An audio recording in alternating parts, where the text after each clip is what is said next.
एक गुरु अपने शिष्यों से बोल रहे थे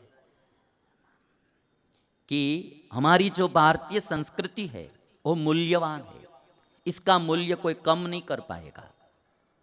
हाँ, जरूर कोई कोई लोग, थोड़े कुछ हमारे बाबा लोग भी अंधश्रद्धा फैलाकर इस संस्कृति को बदनाम कर रहे हैं। कोई कोई पाश्चात्य लोग या ये थोड़े कुछ फिल्म इंडस्ट्री वाले लोग ऐसी ऐसी बातें करके बता करके लोगों के माइंड में ये भारतीय संस्कृति को हल्का कर रहे हैं। किंतु गुरु बोल रहे थे शिष्य से कि हमारी संस्कृति मूल्यवान है, इसका मूल्य कोई कम नहीं कर पाएगा। तो एक सोने का सिक्का था गुरु के पास। गुरु ने शिष्यों से कहा कि किसको ये सिक्का चाहिए? तो सबने हाथ ऊपर उठा लिया कि मुझे चाहिए, मुझे चाहिए।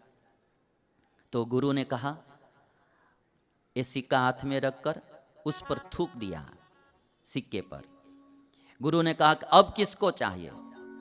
तो सबने हाथ ऊपर उठाए, मुझे चाहिए, मुझे चाहिए। यदि कोई खाने की चीज होती और उस पर थूक देते तो कोई नहीं बोलता, ये तो सोने का सिक्का, कौन ना बोलेगा, और बड़ा वाला सिक्का सोने का। तो सबने हाथ ऊपर उठा लिए। तो फिर गुरु ने नाले के गंदा पानी लेकर उस पर छिड़क दिया सिक्के पर, नाले का गंदा पानी, और बोला कि अब किसको ये सिक्का चाहिए? तो सबने अपने हाथ ऊपर उठा लिए। फिर गाय के गोबर में डाल दिया और बोला कि अब किसको ये सिक्का चाहिए? तो सबने बोला कि हमको चाहिए। तो एक शिष्य ने गुरु से कहा कि गुरु महाराज, आप चाहे सोने के सिक्के पर थूको या उस पर गंदा पानी छिड़को या गोबर में डाल दो, किंतु सोने के सिक्के की कीमत कभी कम होने वाली नहीं है। तो गुरुजी ने कहा कि मैं यही समझाना चाहता हूं कि हमारी भारतीय संस्कृति पर कोई चाहे कितना भी थूके, कितना भी गंदा पानी छिड़के, किंतु हमारी भारतीय संस्कृति का मूल्य कम होने वाला नहीं है। ये हमारी संस्कृति का मूल्य कम होने वाला नहीं है, और संस्कृति को बचाना वो हमारा सबका कर्तव्य है। जब देशभक्ति की बात आती है ना, मैं साधु हूं तो भी मुझे बहुत आनंद आ जाता है।